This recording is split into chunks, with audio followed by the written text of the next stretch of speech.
Jay,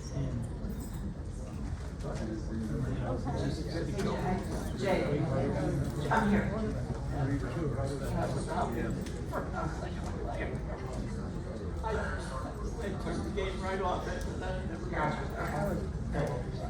Okay. Hi everybody, I'm Christi Battistoni. I'm the Director of Finance for anybody that doesn't know me. Welcome, and today we're going to talk about healthcare at Woodland Pond. So I just wanted to mention first off that this slide presentation, if anybody wants a copy of it afterwards, I have left sign-up sheets at the concierge, and you can just put your name down and your email, and I can have it emailed to you, or if you want a print version, we can do that as well. I just didn't want to print a bunch of copies unnecessarily. Plus, I like to be able to talk and have everybody listening, not looking at paper. So yeah, just get that at the concierge, and I'll get them to you by Friday. Alrighty. So, gadgets here that Jason gives me. So this is going to be the agenda for today. We're going to talk about life care, what it is, what's covered, what's not covered. We're going to talk about the admissions process to the health center, to AL, GV, and skilled. And then we're going to talk about hospitalizations and Medicare and how that works at the health center.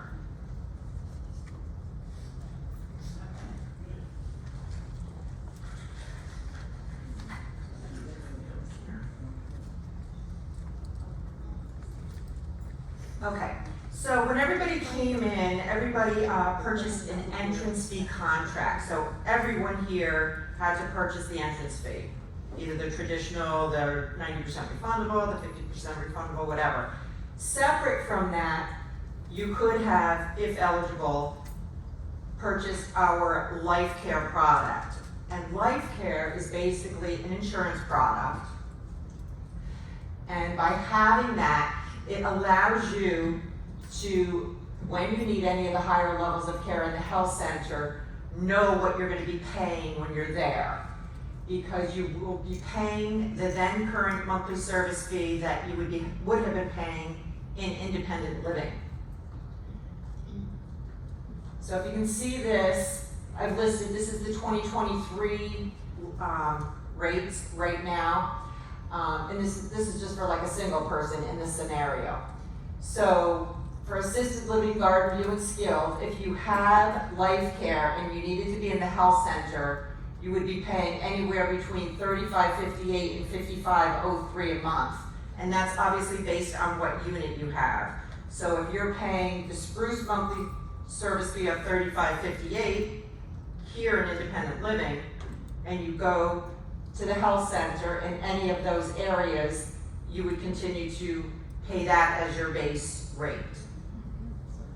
Without life care, our assisted living costs for private paying residents are anywhere between $66.92 and $11,469 a month.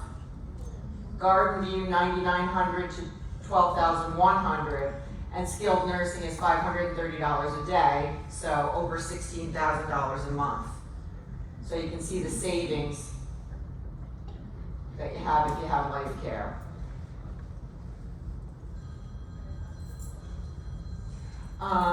So what is covered with life care? It's your basic level nursing and supportive services, individualized care planning, assistance with all your activities of daily living, housekeeping services, laundry services, meal preparation and snacks, access to social work services, transportation to medical appointments, activities. What is not covered by life care? So what I'm going to do for a second here is I want to do what's called, I prepared a little cheat sheet called Medicare 101, because I mean there's so many terms, Medicare Part A, Part B, Part C. Many people do know what all of those are, but I kind of wanted to talk about them and just explain for anybody that doesn't, because it does get to be a little overwhelming. So Medicare Part A, first of all, Medicare Part A and Part B were enacted in 1965. They didn't exist before then. And it's insurance, basically. Your Medicare Part A insurance covers whenever you need to be an inpatient in a hospital, or if you need inpatient in skilled nursing for a short period of time. So that's what your Medicare Part A is. Most every person when they're age 65 gets Medicare Part A, and there's no premium for that. Your Medicare Part B is basically like outpatient care. It covers when you go to see your doctor, when you have labs, x-rays, durable medical equipment, which is like diabetic supplies, mobility devices, canes, walkers, orthotics, things like that. For your Medicare Part B, there is a monthly premium. Right now, I think it changes every year. I think it might be $164.90 in 2023. And it's automatically taken out of your Social Security check each month. And Medicare Part B basically covers 80% of a fee, and you would pay the remaining 20%. So that's Medicare A and B. And those are always referred to either considered traditional Medicare or original Medicare. So that's Medicare Part A and B. Medicare Part D is a prescription plan. And the easiest way I always say to remember, D for drug. That's a drug plan. If you're enrolled in Medicare A and B, you can purchase a standalone Medicare D plan. And there's many. And you can pick up, you can look up to see, you list your drugs to see what copays, deductibles, and you can pick a plan that way. I'm going to suggest, there's a site called Medicare.gov. Medicare.gov has a tremendous amount of information. You can create an account, and you can go on, you can fill in your own drugs, and it can show you what a premium would be on a specific plan. It gives a lot of information. So if you ever get a chance, look up the Medicare.gov, and it'll give you a lot of information about Medicare. And then Medicare D came around in 1999, I believe, is the first time that came out. Hold on, let's scroll here.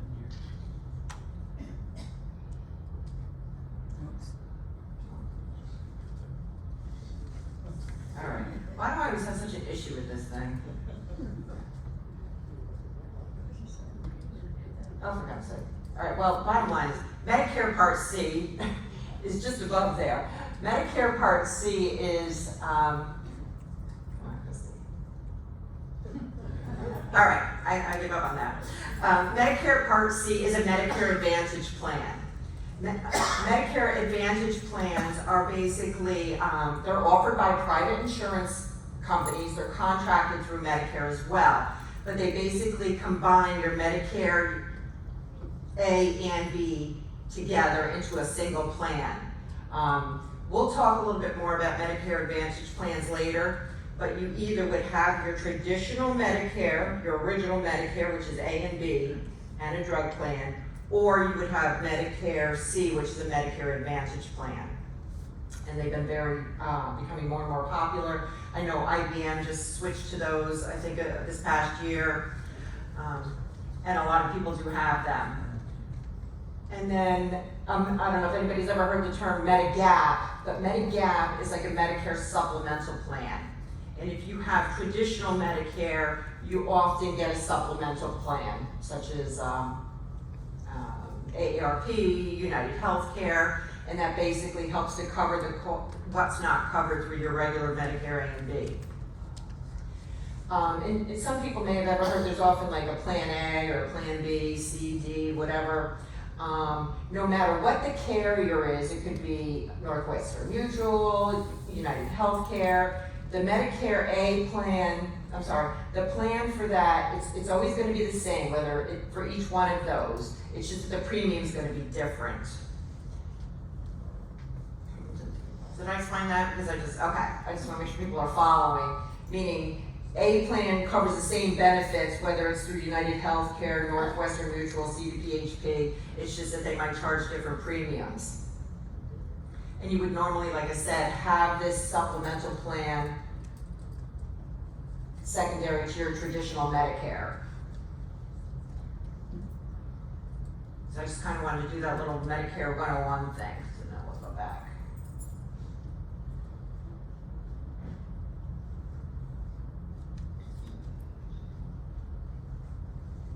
Okay.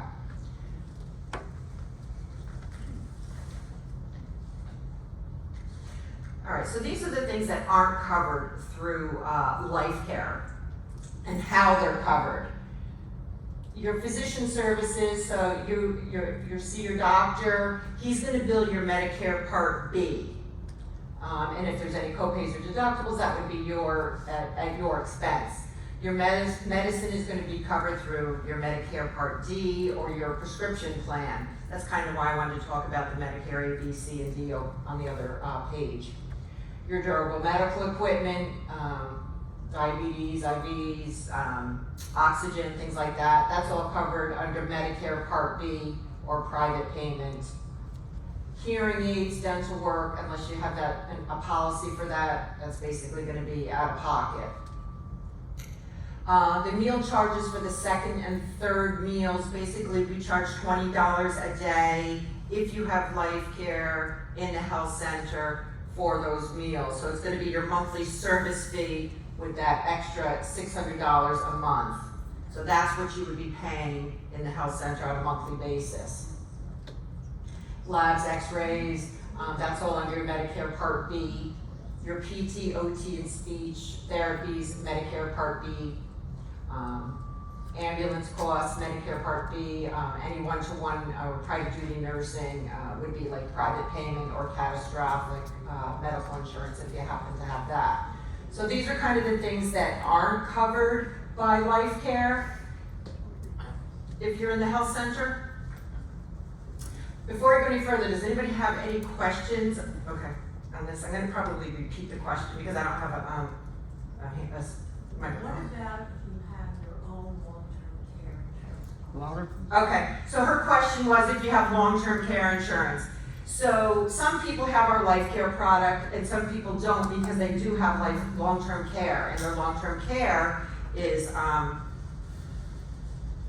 good quality plan. So what happens for that depending on the policy will reimburse you X number of dollars on a daily rate.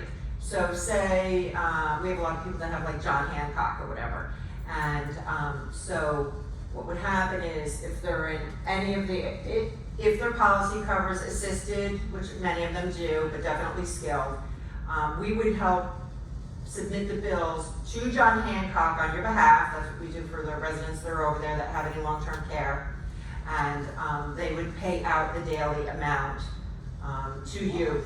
Yep. Usually there's an elimination, like a 30-day or 90-day is pretty common elimination, and they would just reimburse you that daily amount. We would be billing you, or you would get billed for any of these things, but you would get reimbursed your daily amount for your long-term care. Yes? Christi, I'll start here. with the two meals, Yes. let's say $600 a month, if for whatever reason you don't consume 2 of those meals a day, So does it roll? in the health center, no, it doesn't, because we have to prepare them because it's Department of Health. So, okay, sorry. She asked about the charge for the meals. Does it roll over? So it's not like your decline plan here. We have to prepare by Department of Health regulations. We prepare 3 meals a day for you when you're in the health center. So you would be billed the cost of the $600 a month if you're, under life care, because we are preparing those meals. Hopefully you're eating. I mean, I don't want to get into any particulars, but there are some different things that can be done when you go to the main, if you came over to the main dining room, we do a little bit of a credit back and forth with that. I just don't want to get into the nitty gritty on that right now. Yes? Now, the cost, if you have life care, you pay what your apartment rent. Then what does my wife do? Okay, so, the question was, if under life care and he's in the health center, what does his wife do? So what happens is, you all know, any couple in an apartment has a first person and a second person fee. So the first person fee would exist for the person in the apartment, and then the other person would be paying the second person fee. So it would still be the same, it would just be that additional meal charge. So if you're paying $4,000 and the second person fee is like $1,400, that stays the same, even though one person is occupying one unit and one person is occupying another unit. Yes? I have a question about the food charges, just because if Medicare is covering the stay, and if someone was in a regular nursing home or hospital, they do get 3 meals a day without an additional charge. It's included in their hospital stay. Right. So Actually, we're gonna get to coming into a nursing home on Medicare in a couple minutes, so that'll relate more to that, because this is when you're in your life care stay. You're talking if you're on a Medicare stay. So you're not charged when that happens, but we'll get to that a little further. Right now, this is just coming straight in and being there long-term on life care. Okay? Anybody else, or? Yes, Carol? I'm not quite sure, that's $600 extra, that's out of our pocket. Correct. You're paying privately, you're paying your monthly service fee, whatever that is, you know, if it's $4,000 a month or whatever, and then you're paying the extra meal charge, so it's $4,600 a month. Okay, yep. So I'll move on? Okay. So, again, I mean, we have people that have lived in the health center or been over there for many, many years. So this is what basically what their base rate is versus they'd be paying, if they came in privately, they'd be paying, you know, $9,900 a month in garden view. They're gonna be paying their monthly service fee with the meal, $4,600. So it is a tremendous savings.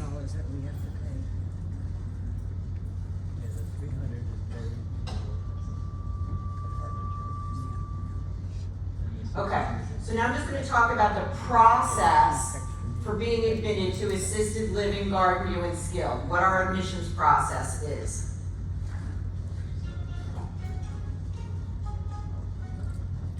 Okay.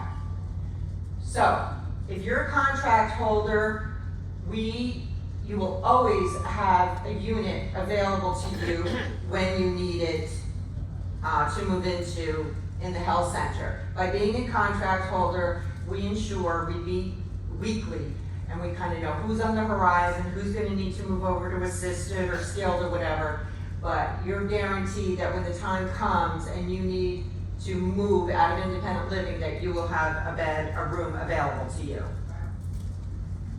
We do, however, take non-contract holder admissions, meaning people from the outside of our community, if we have available beds. We haven't been taking any in assisted because we've just had our own people. But if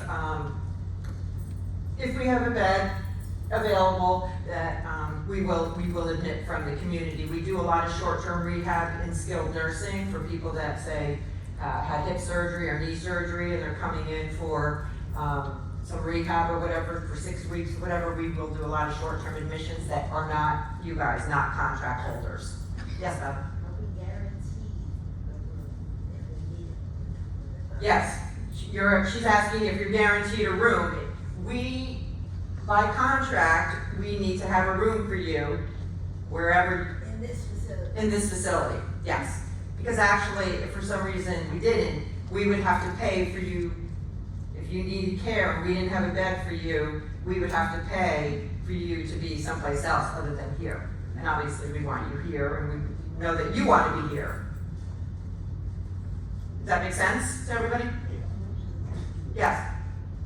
In the past, how many times has it filled up that you have to send people out? How many times in the past have we ever not had to bring one of our contract holders into our facility and have them go somewhere else? Yes. Zero. We really do manage it well. The team meets every single week to know what's going on with everybody. And even on this side of the building in independent living, Sarah, Mary Jo, Angel, they kind of know what's going on and when people are starting to require more services and it might be on the horizon that they're going to be moving.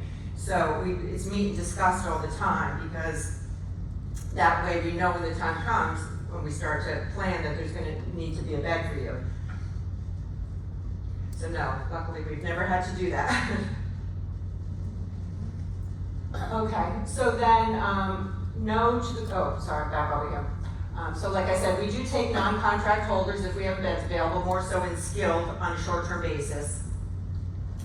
And then New York State Department of Health dictates to us the whole admission process. It's just not something that we can come up with on our own, which leads to over here, that we can't just take you though from independent living and move you from here into the health center without going through the proper steps and the proper paperwork, which we're gonna get to in a minute about what's needed to go from independent living into the other areas.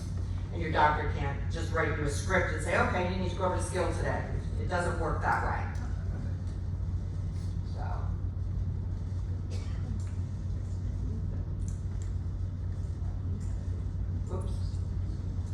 Okay, so getting us admitted to assisted living in Garden View. Like I kind of mentioned, Sarah, Mary Jo, Angel, they see many people all the time. We're always told that if we see some different kinds of behavior or something's not right with a resident, that we should mention it so that Sarah can kind of keep an eye on what's going on with every single resident here. And that way, she knows, they know, when it might be time for somebody to need more care and need to move to the health center. So at that point, she would be meeting with the resident, she would be meeting with the family to talk about moving and preparing. And they normally would go on a tour over there to see what it looks like and assisted and what the rooms are like and how everything is handled. And at that point, Natalie Russick takes over. She's our moving coordinator, and she meets with the family and resident as well. You have to have what's called a Form 3122 filled out by your physician, and that's basically an evaluation form. So we have to have that. That's a New York State form. So once that's filled out, that comes, and that way that gets to be reviewed. The resident also has to have 2 PPDs, which are like the TB tests, 1 week apart before they can go into assisted living. You and your family are responsible for furnishing the room, and this is in assisted and Garden View.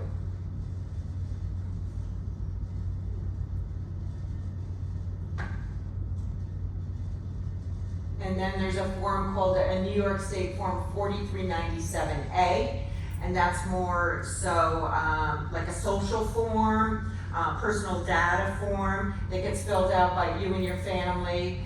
And then there's a 4397 form that gets filled out by Nicole. She's our case manager in the health center, and that helps her with the care plan process. So these forms need to be completed in order to gain admission to assisted living in Garden View. And that's why I said it's not like you can just say, okay, well, I'm moving over there tomorrow. There's a process. Once all this is taken, received, reviewed, you know what room you're going to, the move is scheduled, the admission takes place, and you sign an admission agreement when you're there.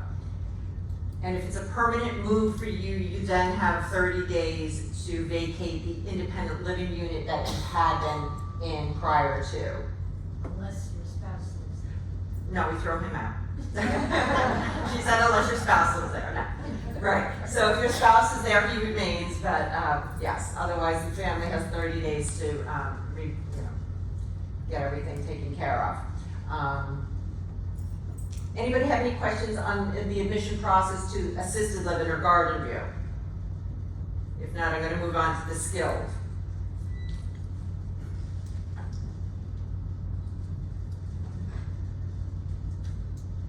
Is anybody leaving to go to, on the bus for, Carl Yepshu's service? Oh, okay, because I was told not to take offense when you get up and walk out when I'm talking, okay. So feel free to leave whenever you need to.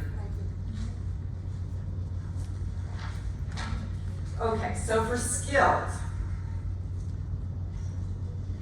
So there's two things that are very important. There's an admission to skilled nursing when you have no 3-day prior hospital admission. So say you're basically gonna be moving from independent living into skilled nursing. Similar situation, Sarah, Mary Jo, they've had this conversation, they're preparing you to move, talk to the family. You've probably looked at a room over there to pick, if you get to pick, if we have multiple available, that process. Then you need to have what's called a PRI and screen. A PRI is a patient review instrument, and it's required by New York State for any skilled nursing admission. So if you're in the independent living side of the building and need to go to skilled, Will Care can do these. Sarah knows places where you can get this PRI done. It's usually about $150, I think. That would be your cost, and so that she schedules that. She said, I guess it takes about a week to do, that's what I was told. It can be expedited if necessary, but we have to have that PRI and screen. It then goes over to skilled nursing, and the team reviews it over there. I talked about you picking out your unit if there's a choice. The move-in is scheduled, the admission takes place, sign a skilled nursing admission agreement when you're there. Within 24 hours of your admission there, you are assessed and evaluated by the rehab team. So that way they know what kind of, if it works with your care plan and everything. And then again, if it's a permanent move for you, your IL unit must be vacated within 30 days. So any questions? That's with a no hospital stay. So that's a move from independent living over there, no hospital stay. Now,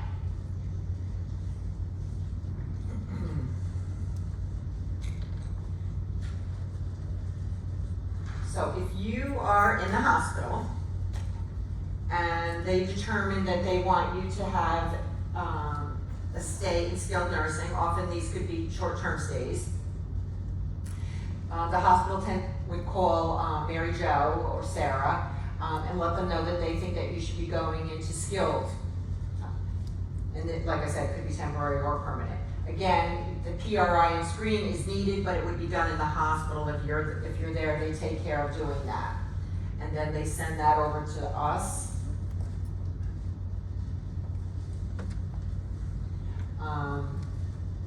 If possible, you get to, pick a unit again, if there's a choice. The transfer from the hospital is scheduled, the admission takes place, sign the skilled nursing agreement. You would then be evaluated by rehab again within 24 hours. And then, again, with the moving of the, you have to move out of the IL unit within 30 days if it's a permanent move. Now, the woman had asked about meals and stuff on Medicare. So this is going to be when you're coming from the hospital and Medicare is involved in covering. So if you're in a hospital admitted for 3 nights and you come to skilled nursing, your traditional original Medicare coverage will pay up to 100 days for you to be there, and you would be getting intensive therapy and whatnot. But the really important thing about this is that you have to be admitted to the hospital. Often people are there for a couple days, but they're in the ER or they're under observation. Under observation does not mean admitted. Yeah. So you need to ask and you need to make sure that you're admitted.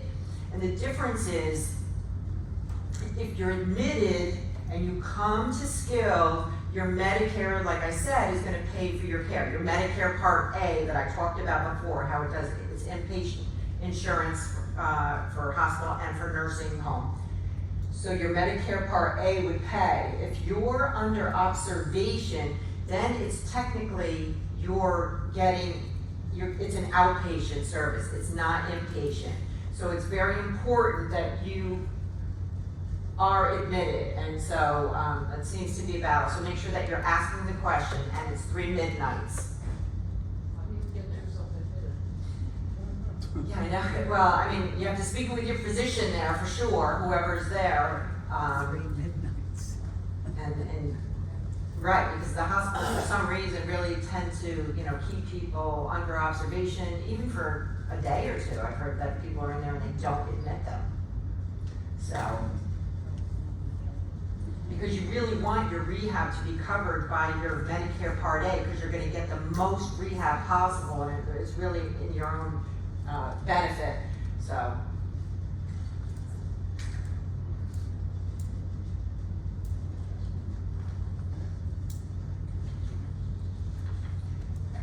Okay, so these are the potential costs of care.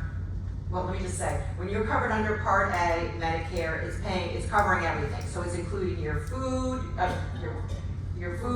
all your therapy, your drugs, everything.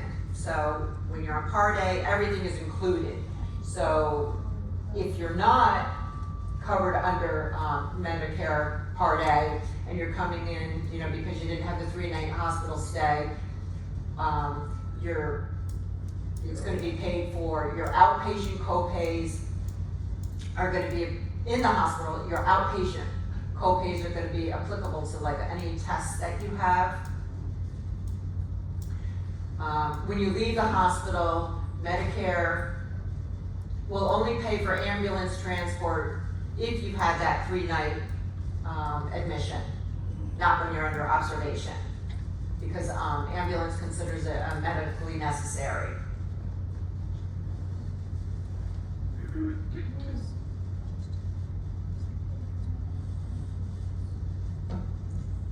So again, if you come and you didn't have that 3-night stay and Medicare is not gonna pay, who's gonna pay? So either your life care is gonna pay, like we discussed before, your continuing care days if you have them. If not, you would be paying privately. Your medications and your tests are all gonna be under your Medicare Part B and D. But most importantly, your rehab is gonna be covered under your Part B this time. And there's caps for that.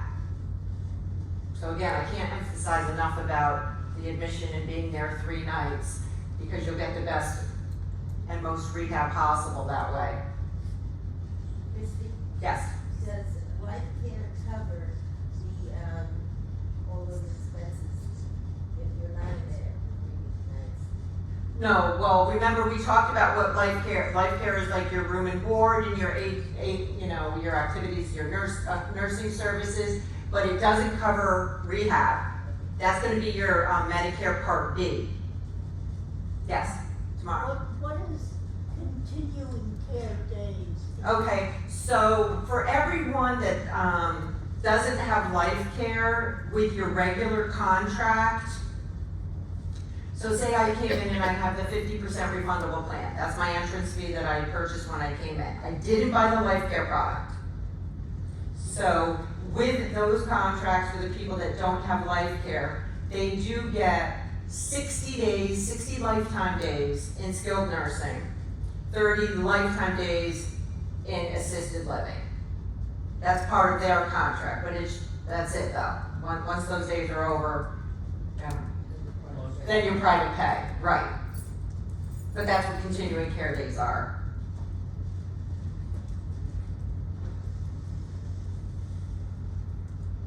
Okay, so this is basically these are the questions to ask. Am I expected to be here for 3 midnights? If so, am I admitted or am I under observation? Ask again if the expected length of stay changes. And if I'm not admitted, can I be? These are the things that you need to ask. Super important. Anybody have any questions on that? Yes. Go ahead.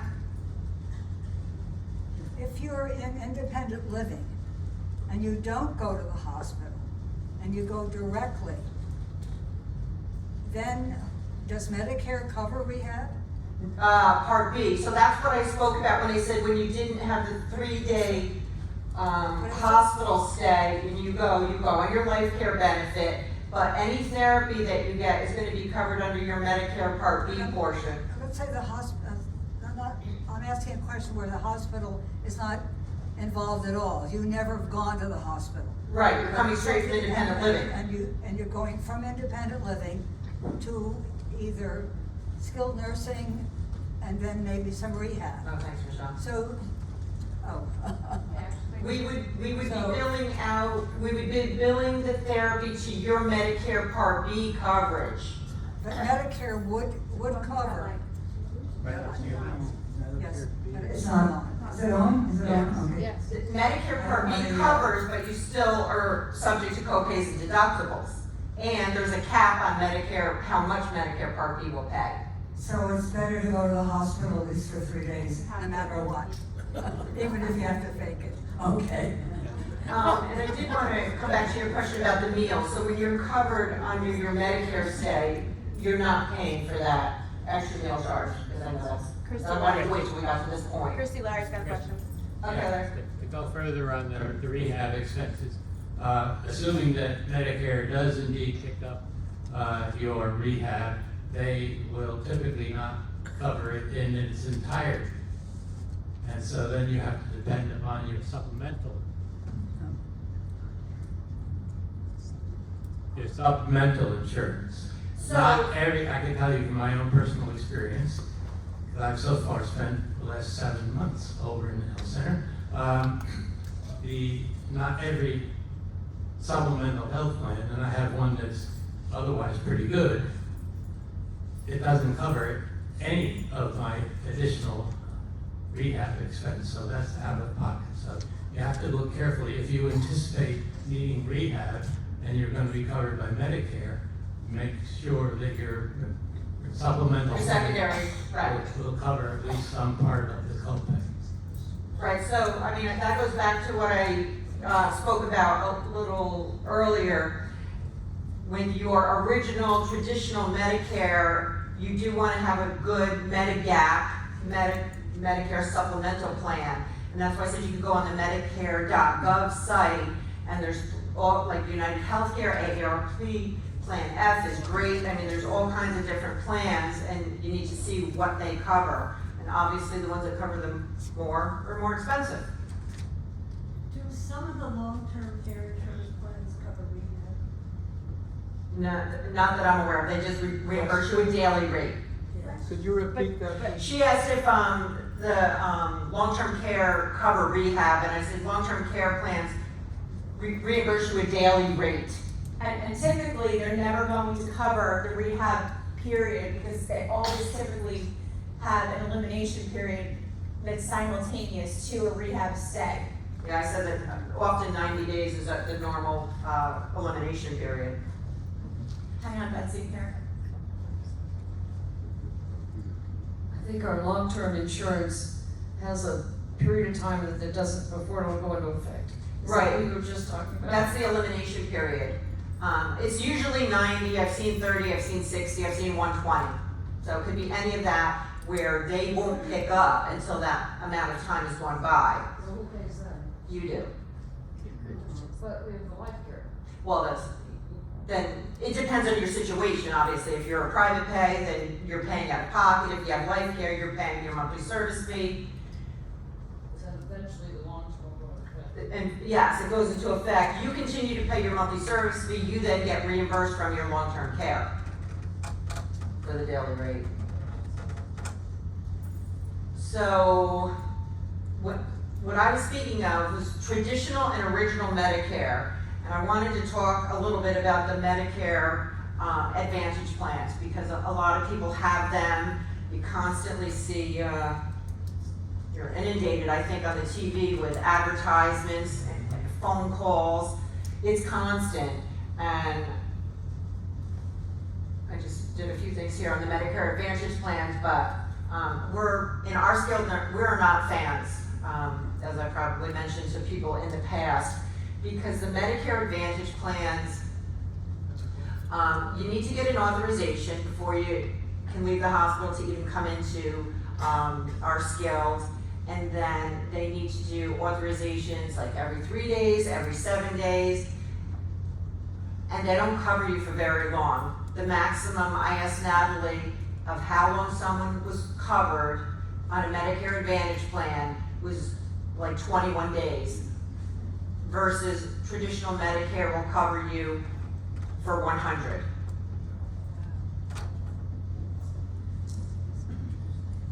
I mean, I know that they include often vision and dental and all that kind of stuff, and yes. So I know they're attractive, and they're attractive certainly if you're healthy and whatnot, but if you need to have skilled nursing care and if you've had a stroke or whatever, it's just not gonna pay that much for your benefit. Is there anybody in this room that has had a skilled nursing stay that was impacted by a Medicare Advantage plan? And you had to deal with an appeal? Kitty is raising her hand. You dealt with that, Margaret? Kitty, oh, I'm And sorry. Kitty? Did you encounter difficulty? No, you No, have to be okay. cognizant of what your out-of-pocket maximum is. Yeah, Kitty, I know you had some major challenges. I'd like to ask one thing though. Hang on, let me just give Kitty the mic.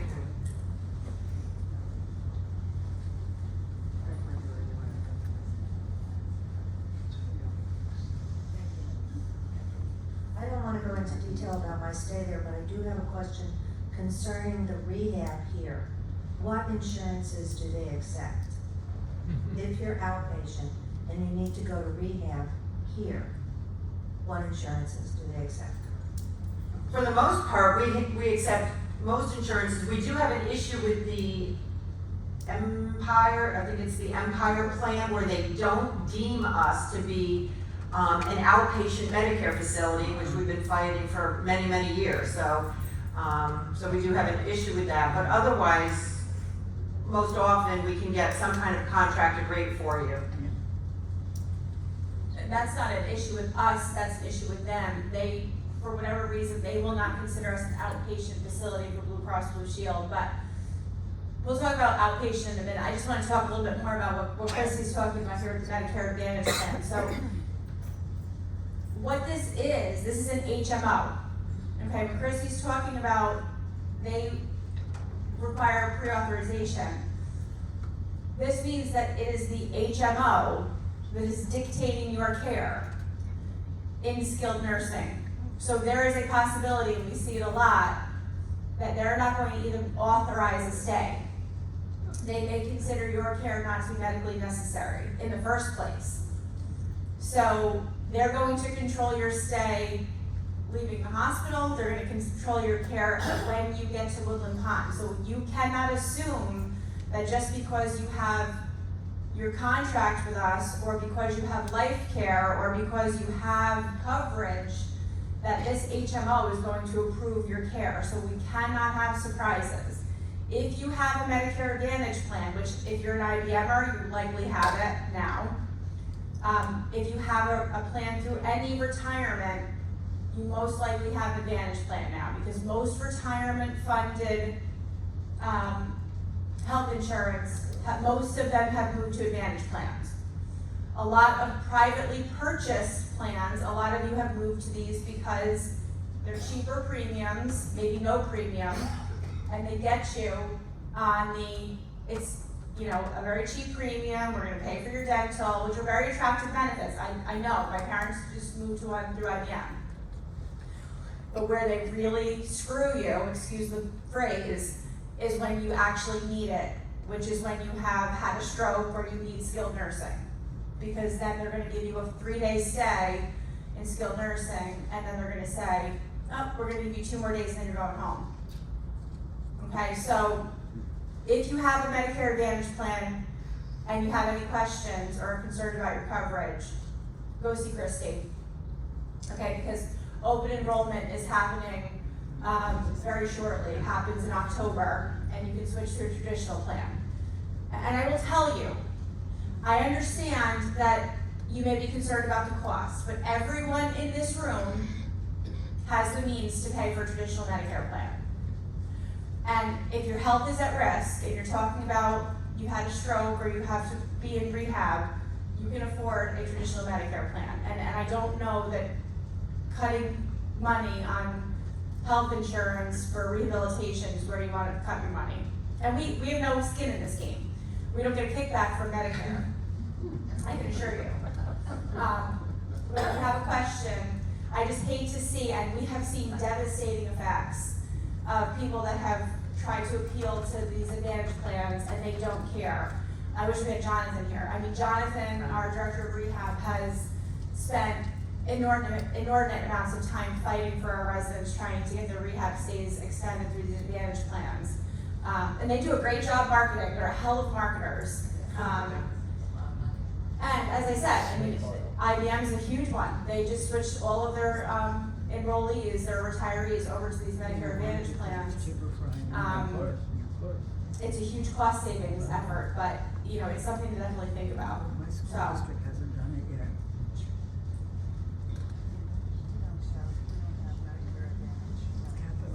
I need this simplified. Through no fault of my own, I have the Advantage plan.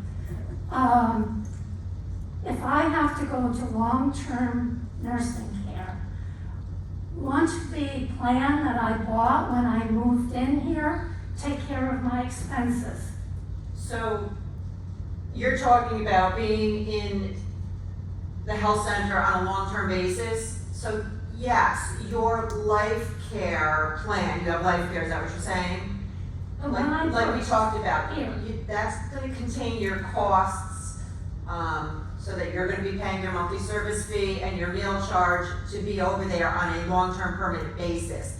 What we're talking about with this is when you come into skilled from the hospital because you've had a stroke and you need rehab.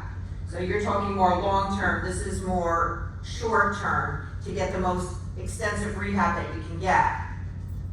That's what we're talking about with your health insurance. So if I need short-term rehab, Yes. wouldn't I still be covered by my monthly fee and the plan that I purchased here when I moved in, or would there be an additional expense to me? There would be an additional expense because your life care is basically your room and board fee, but if you need intensive rehab, then that's gonna be billed out to you. I don't know what your Medicare Advantage plan is gonna cover, so that if you needed that, then you'd be paying out of pocket for So again, the life care fee pays for your bed and your food and your electricity and things like that in skilled nursing. But the therapist time, Use the mic, I'm deaf. so the life care pays for your stay, but the rehab professional time itself, the therapists, the physical therapy, the occupational therapy, the speech language pathology is paid for by your Medicare. So that's why you're required to have Medicare when you're here. That's part of your contract. So your Medicare is either accomplished through Medicare Advantage or Medicare Traditional or Medicare Part B. You need that Medicare to pay for the therapist's time. And if the HMO cuts you off and you still need more of that professional therapist time, and the HMO cuts you off and you still need it, we're gonna bill you. Your life care is gonna pay for your bed and your food and your electricity. It's the services. Above and beyond my daily care. Yes. Yeah, yeah. So, Katie? Is medically buying the Medicare? Yes.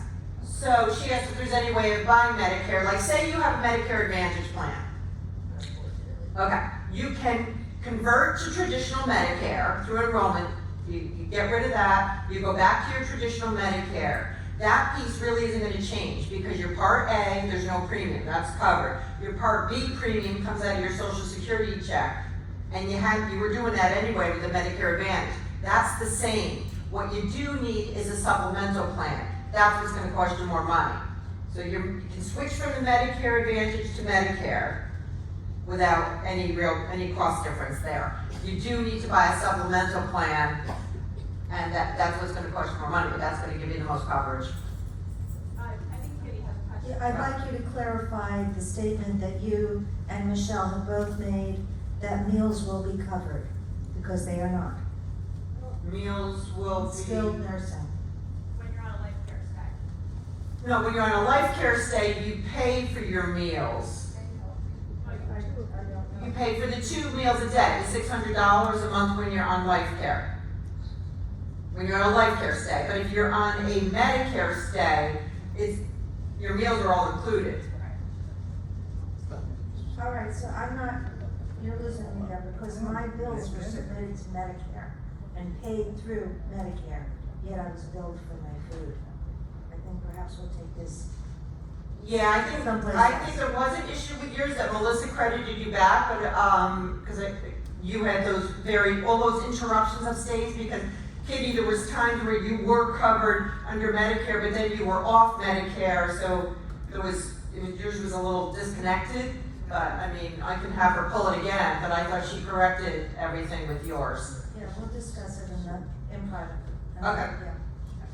I have a question here. Okay. So, I was one of the ones that took the IBM plan. Yep, I didn't have much choice in the matter. I know. Are you telling me this is a very bad insurance then? It's not that we're telling you that it's bad, we're telling you that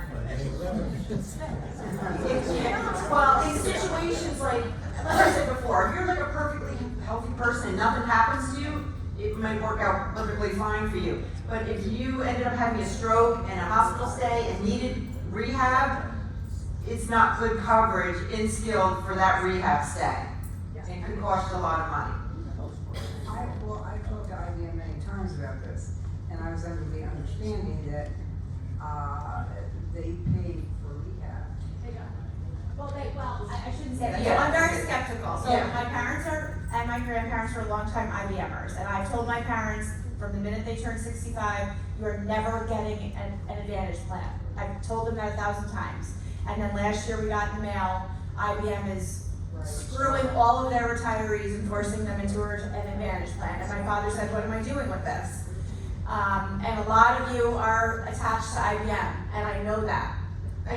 I do think that for those of you that don't need skilled nursing, the Advantage plan is perfectly fine, because they cover what you need for your doctors and your durable medical equipment and all that stuff. So right now, it's fine. And when you go into skilled nursing, generally, it may be okay, but you may go through a protracted process where they could cut your services off, and it could be a headache and a nightmare. I have not had my parents go and pay privately yet, because my parents are young and they're healthy. But what I have discussed with them is, as they get older, and if they start to develop comorbidities, and if their risk of complicated rehab stays increases, for $250 a month to go onto traditional Medicare and to buy a full service supplemental plan, they're going to do it. I'm gonna make them do it. And I'm gonna say, IBM gave us a really good life with a lot of good benefits for a long time, and now you're just gonna walk away from it. Can you take both? Can you keep the IBM and just get an extra plan?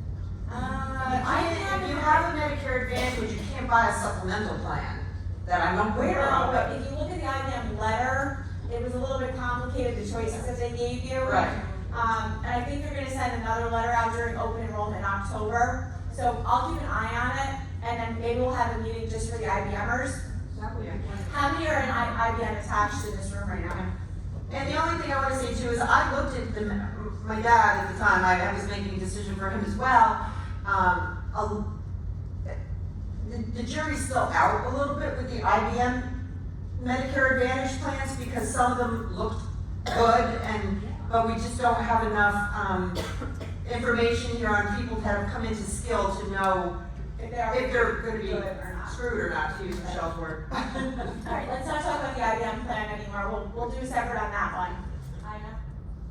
Not on the IBM plan. If I have traditional Medicare and a Medigap of plan and AARP, and I don't have life care, what is my best option for coverage? For going into, if I have to go into skill? So if you're talking health insurance, so health insurance would only cover you over there for a period of time. If you were there for long term and you don't have life care, do you have a long-term care policy? Then you're gonna be paying privately to be there. Those insurances aren't gonna do anything for you long term. Okay? I know you're talking about rehab, but if you have just Medicare and you have Part B is only gonna cover 80% of your hospital stay, so you better have a supplemental, which is very expensive. Right. But you're required to have it under your contract.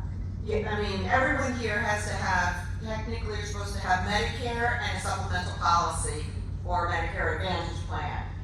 But, I mean, as long as you're admitted, your Medicare A should be paying for your hospital stay. Because you said something about Part B. It'd be Part B if you're under observation, but if you're admitted to a hospital, it's gonna be your Part A and they should be paying your bill. Yes? New York State Empire plan, I wanna go back to that, Yeah. because you said you're having trouble getting coverage for that, and in addition to that, would it help if you have a long-term care policy, if Empire plan isn't gonna pay?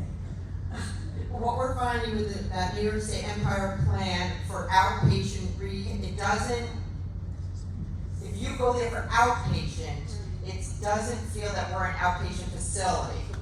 So it should be fine if you're inpatient. So it's just if you're going for say you're over here and you need some therapy on an outpatient basis, they wouldn't cover you in hours. Well, no, it will cover the 80%, just doesn't cover the copay. Right, For the, 20%. yeah, Medicare pays. right, exactly, I'm sorry. What's the answer? I'm sorry. Yeah, that won't pay us, 'cause it just doesn't deem us. You what? Right. So it's the same. Yes. Oh, sorry. So, right, do you wanna move on to the next slide, and then we'll take more questions? That's it, yeah, basically. I just wanted to cover a little bit about the Medicare Advantage plans at the end, but, that was everything that I had to say. Alright, so Tamar, and then Ronnie. Thank you very much, Christi. It's been very informative. My question has to do with the next stage. Are there any policies at Woodland Pond regarding palliative care and hospice care as part of the health center? And what opportunities do residents have to elect these? Well, do you mean policies that we, I mean, is there a policy at Woodland Pond that relates to a patient in the health center choosing to have palliative care? well, you can get, when you, through your Medicare, you can get hospice care over in skilled. You have that benefit. Right. You can have both, in either setting. You can have palliative care or hospice care. Yes. It's part of your Medicare You benefit. cannot have palliative care in independent living. You can only have hospice You can't have palliative care. in independent living because there's no one to provide that. There's no providers in independent living. But you own private doctor. Well, you can do it with your own private doctors, but we don't provide You it. don't provide it. Right. But you can do hospice. Yeah, but one can use one's own. You can do your own doctor. Son. Right. Ronnie, did you have a question? No, Okay, other questions for Christi? Rolf? What difference does it make to the hospital whether you're admitted or not admitted? A big difference. If you're admitted, you're saying, why does the hospital not want to admit you versus put you under observation? Why do they care? What happens? It's an amount of money. It's obviously money, but. Yeah, so if the hospital doesn't admit you, every single test they perform is an individual charge, an individual copay. So if they give you a CT scan and you're not admitted, they can charge you $3,000. If they give you an admission, one admission basically is what they call a capitated rate. So they can, this gets a little bit complicated, but Medicare only pays what's called a capitated rate or a DRG for an admission. So if you get admitted for, like, let's say a pickleball admission, that everything that happens under a pickleball admission, let's say they're going to pay you $20,000 for everything. But if you're there for up to 3 days now under an observation stay, but they give you 40 tests, they can bill like $100,000 instead of one pickleball injury for $20,000. So they're motivated to not admit you. Thank you. Okay, tomorrow, and then I'm going to take 2 more questions from Christi. A few years ago, I was very, very sick, and the emergency took me to Vassar. And after about 10 hours of tests, I was not waiting. I was getting all these tests. They decided it was the evening, they were going to bring me upstairs. At the time, I was a Medicare provider, and this was a new rule about going for observation. It was brand new. And I'm lying on the gurney. I said, am I being admitted as a patient or am I going under observation? And they said, we don't know. I said, well, I'm not moving till you know. They called, no, the doc, nobody knew. They called the director of emergency services, who said I was being admitted as a patient. Now, this can sound stupid, but if you're lying there and you're conscious, you want to know. And they're not going to throw you out. They'll just transfer you to admissions.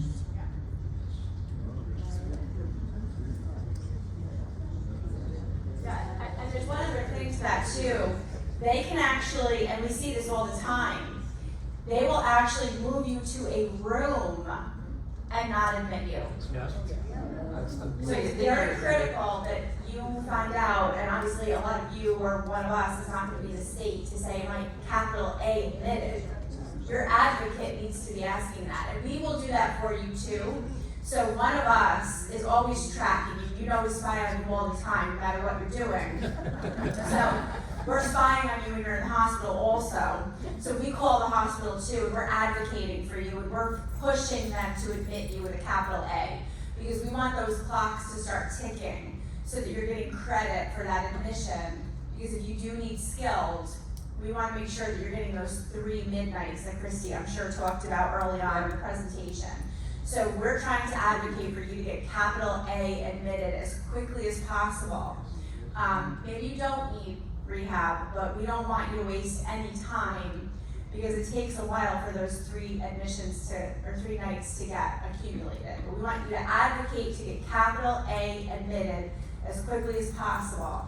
So if you have to go to the hospital, make sure you get there by 11:50 and get to a bed admitted. If you're in the ER for, say, 16 hours, and then, which happened, and then they finally transfer you, does the capital A start when you started 16 hours? No, it starts 4 hours after when they send you to a room. It stops. It stops. Yep. It doesn't matter till they actually click you with a capital A. If you're only in there 2 nights, you don't get any credit for that? That's right. No, 3 nights. No. Yep, it's really, and it's very painful, and they can keep you in observation status now up to 72 hours. It's very painful. That's why it's so important that Christi does this presentation and that you hear it. And I'm glad to see that there are some, looks like children, other family members here hearing this as well.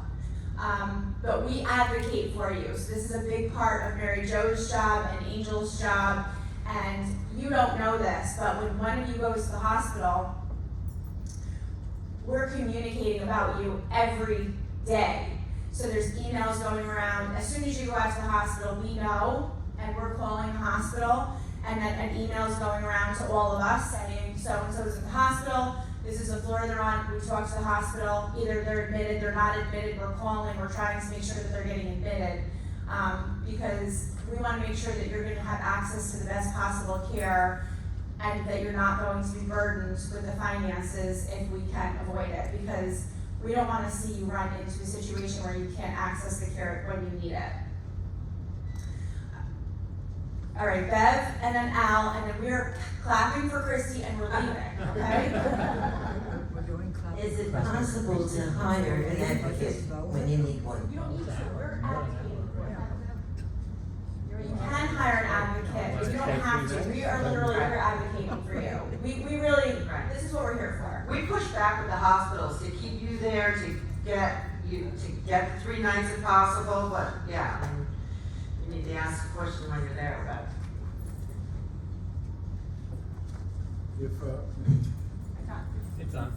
If I go to the hospital, emergency, and they say, well, we have to give you a CAT scan to determine why you lost the sight in one eye. We have to find out if it's a retinal hemorrhage or a stroke. Am I supposed to say, am I being admitted or am I being observed? Well, I mean, obviously you go to the ER, they're gonna have to run some tests and stuff, but if they plan to keep you there, yes, you would need to ask them if you're gonna be admitted. Can you push for it? Yes. Okay. Yeah. You could have your own physician, I think, if he's available, push for it on your behalf as well. I experienced with my mother that she was told she was being admitted, but stayed in the observation room in the ER for 2 nights because they didn't have a bed. So once they tell you you're being admitted, but you are still in an ER observation room because they don't have a bed, did that start the 3 nights?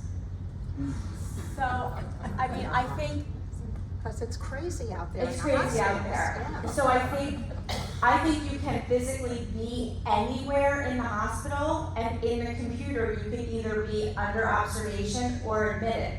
So I think that's actually an electronic construct. So this is why you need to be asking and advocating. So when we call, we actually use the phrase, are they capital A admitted?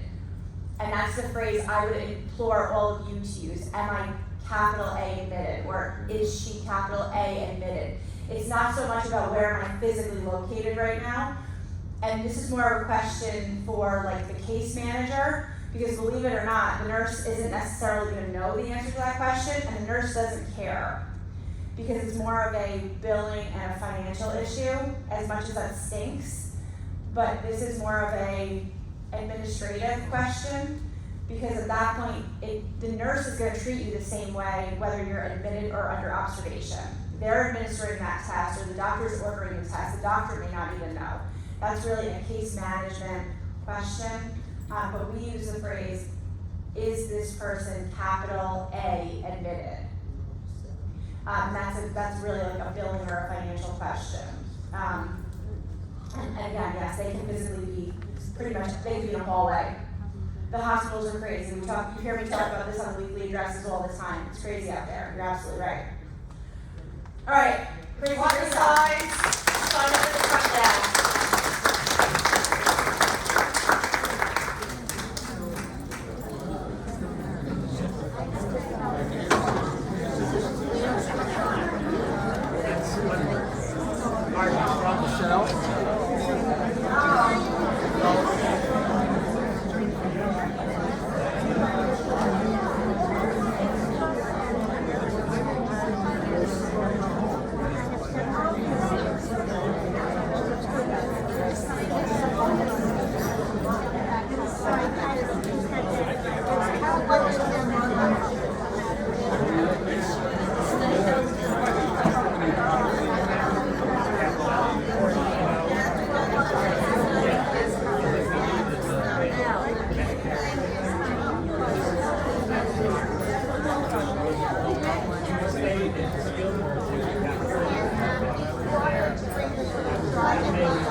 Thank you.